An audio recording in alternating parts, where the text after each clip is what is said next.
Combate Americas MMA presents winner-take-all showdown for the title belts.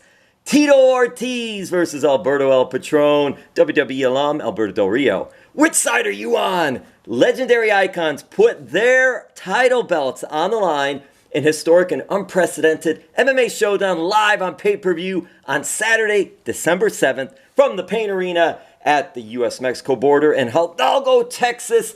And we've got the legend, the icon, Tito Ortiz. Thank you so much, Tito. How did this matchup come about?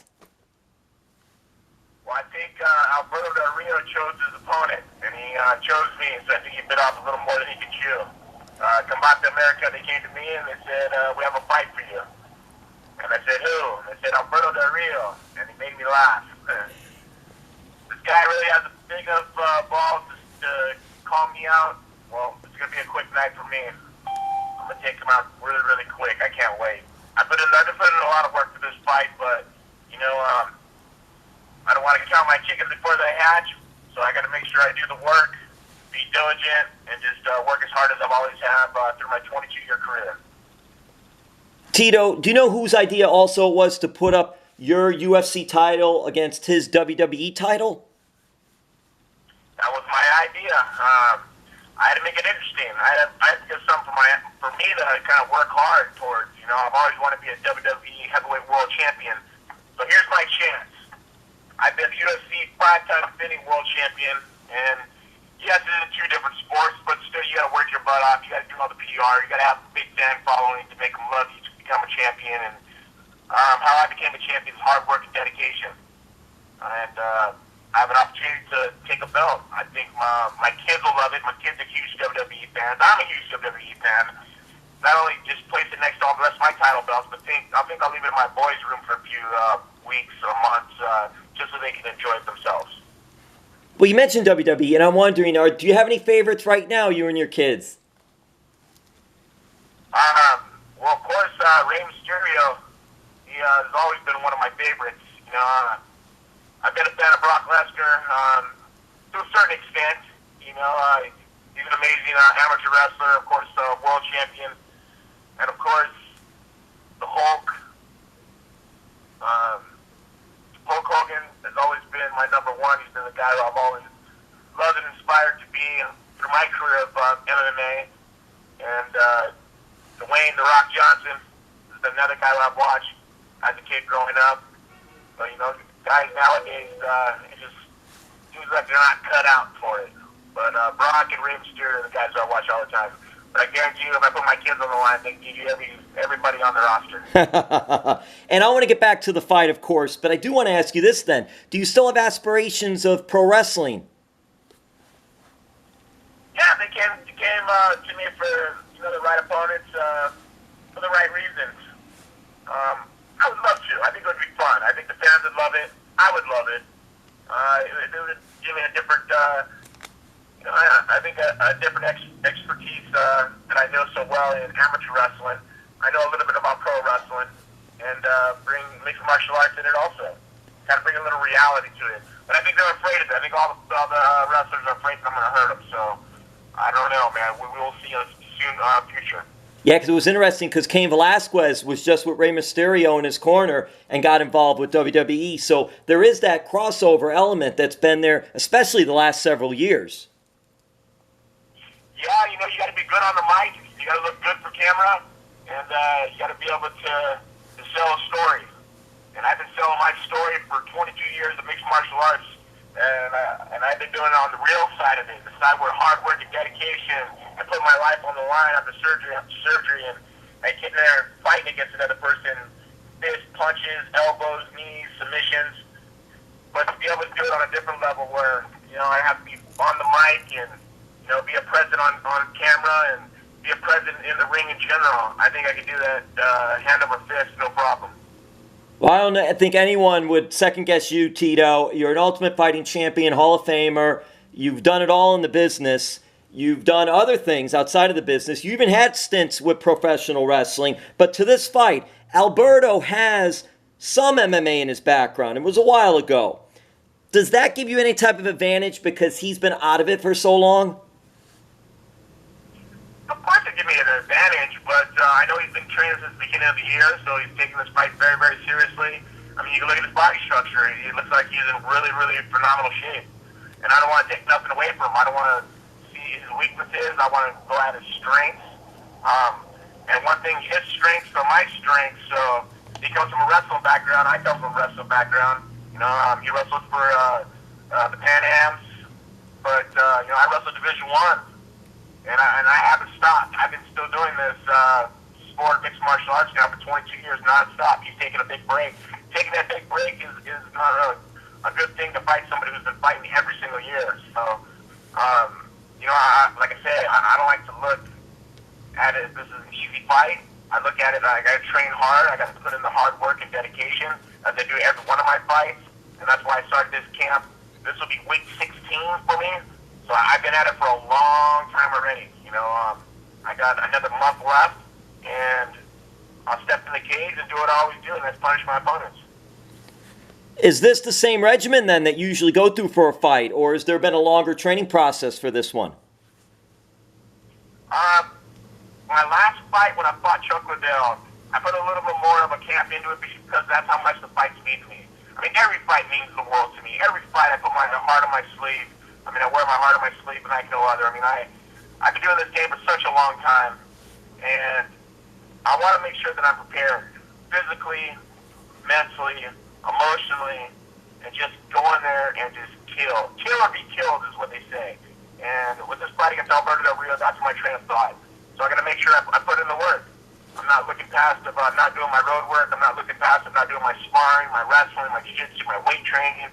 When it comes fight time and I step in that cage, I'll be a caged animal. This will be stuff that you'll be seeing like on Discovery Channel when the lion hasn't eaten for years and you got an opportunity to finally eat a gazelle. And Alberto Del Rio's that gazelle. Tito, obviously this is your world, and it's something because he's been in the pro wrestling world. That's where he's made his mark of recent years. When something like that happens, do you feel like, though, it's, how do I say this? Is it, he can watch you. He's seen you fight. He can watch tapes of you fighting, video, social media, wherever. He can see that. Where really you don't have much, you could see him as an MMA fighter. Does that put a different turn on the challenge? I think it comes down to my sparring partners to kind of mimic some of the stuff that he did in the fights that I have seen, because I've seen like 3 or 4 fights. It's having, well, you know what, I'll take it all back. I think he's worried about everything that I'm going to do. I'm not worried about anything he's going to do. I think I just got to do what I do when it comes to fight time. I got to push the pressure, push the fight to him as quick as possible, get in his face, put him on his back, put my elbow through his face, get the match over quick, get it over before the first round's over. And that's my goal. That's what I'm going to do.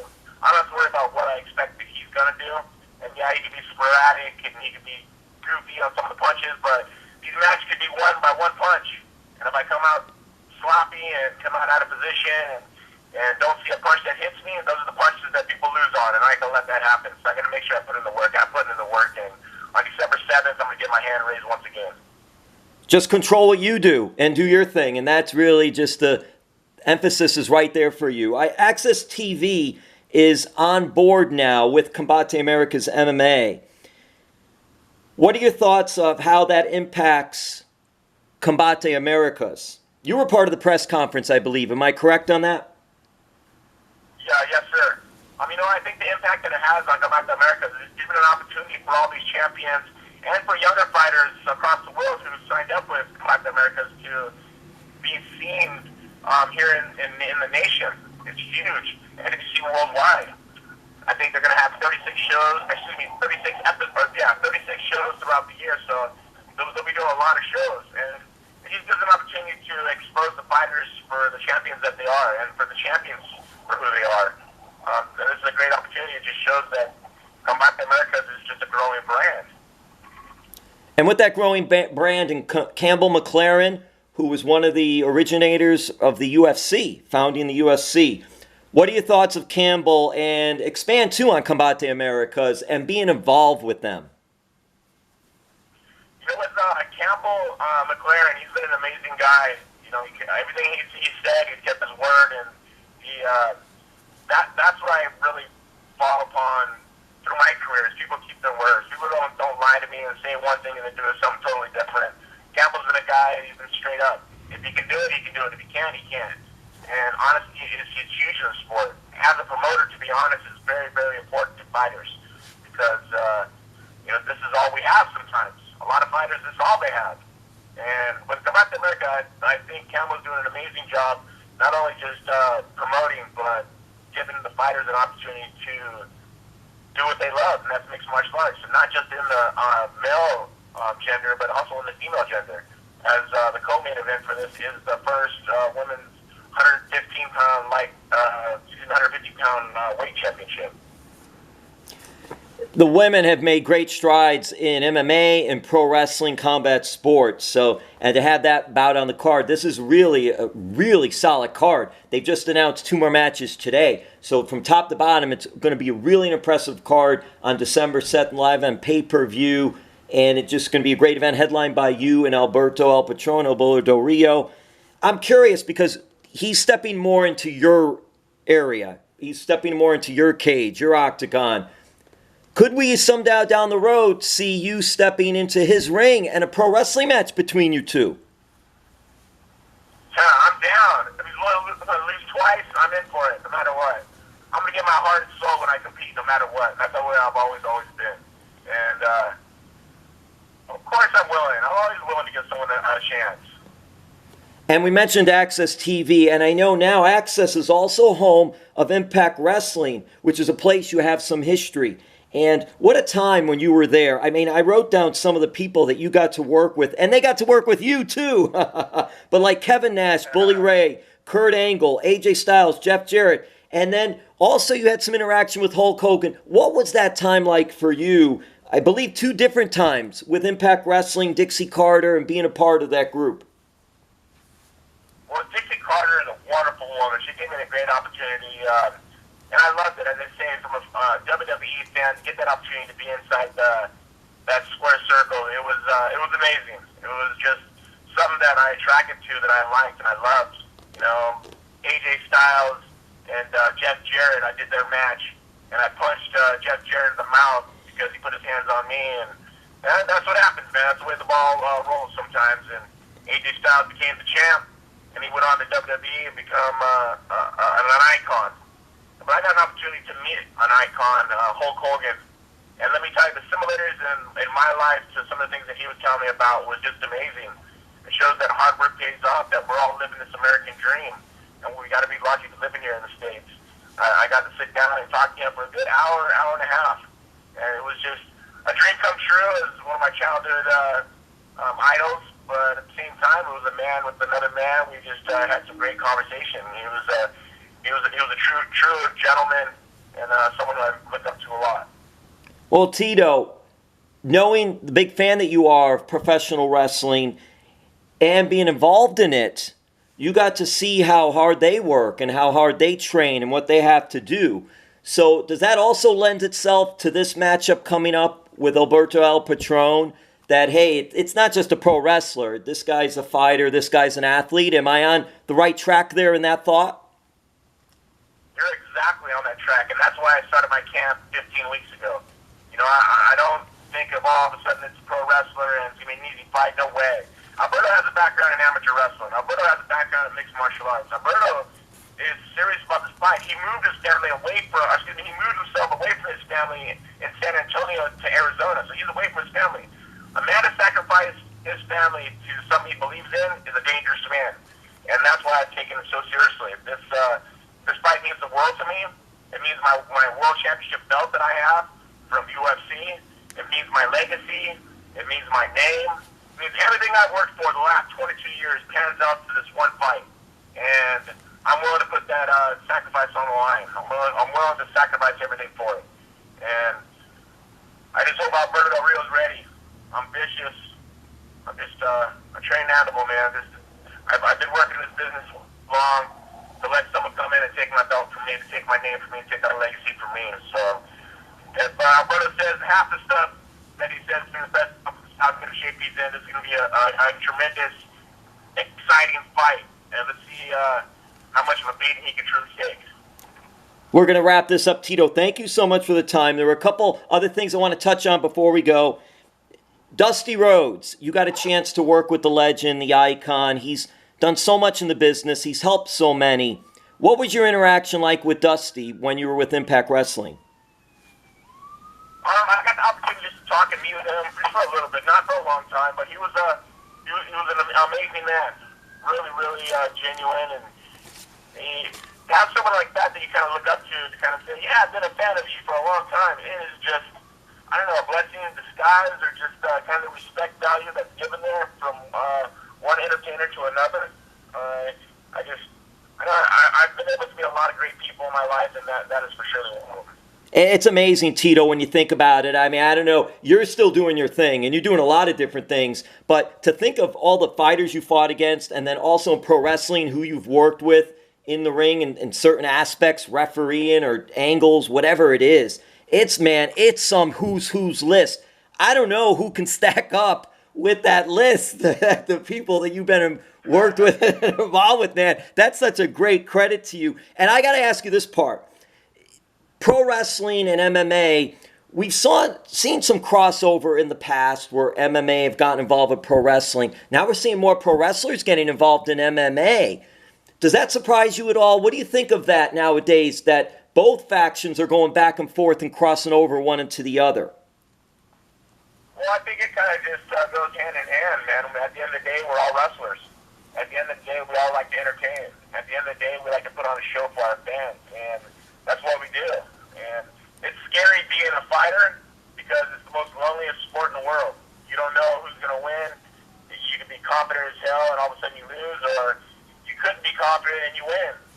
Or you can be confident and you win, and you keep that winning run and going. And that's what I've done for the last couple of years, 3 years now. It's just, it's a man-on-man sport. This is why I joined it when I joined wrestling in high school. I didn't like football. It didn't really interest me because it wasn't one-on-one. When I made a mistake, it wasn't anybody else's fault but mine. And I think that's why I fell into amateur wrestling. That's why I was always a huge fan of professional wrestling.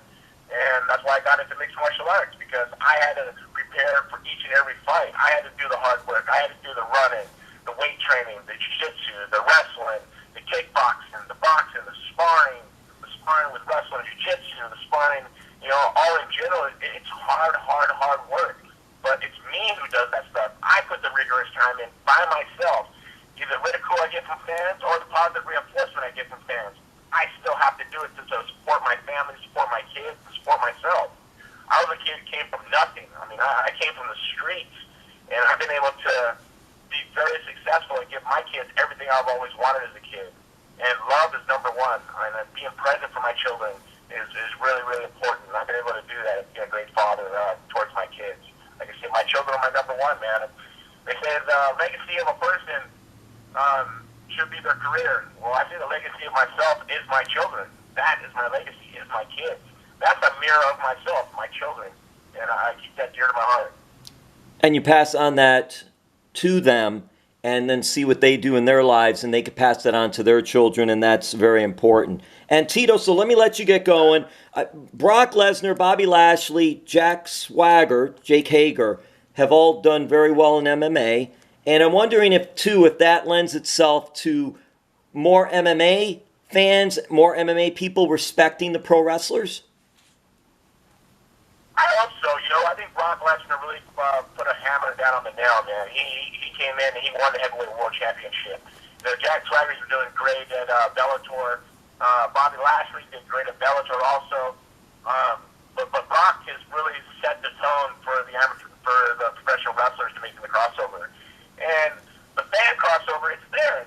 They get it. They like a storyline, They like the angles that some of the professional wrestlers or the fighters have pre-fight. That's what I've done my whole career. If you talk trash, you got to make sure you back it up. But the fans love it. And I think the more that you'll see professional wrestlers make the crossover, the more that you'll see mixed martial artists make the crossovers also. Well, Tito Ortiz, big fight, and you've always backed it up. You're going against Alberto El Patron, WWE alum Alberto Del Rio. Belt versus belt. That's going to be cool. UFC title belt for WWE title belt. Who's winner take all. It's going to be December 7th, live on pay-per-view. Combate Americas MMA. Awesome building company. You have a movie. I wanted to talk a little bit about the movie, and that's what we're going to end this on. Tell us about the movie project that you're involved in with Bruce Willis, correct? Yes, Bruce Willis, Nikki Whalen, Texas Battle.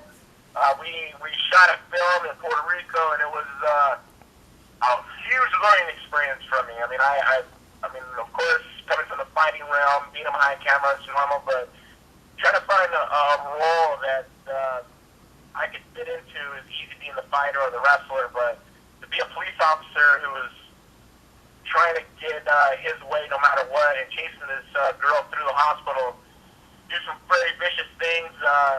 There's a couple takes that I kind of had to say, give me about 5 seconds here. Let me catch myself to kind of re-go again, because it was hard. It was very difficult. But this film, it's exciting. It's a cat and mouse chase through a hospital.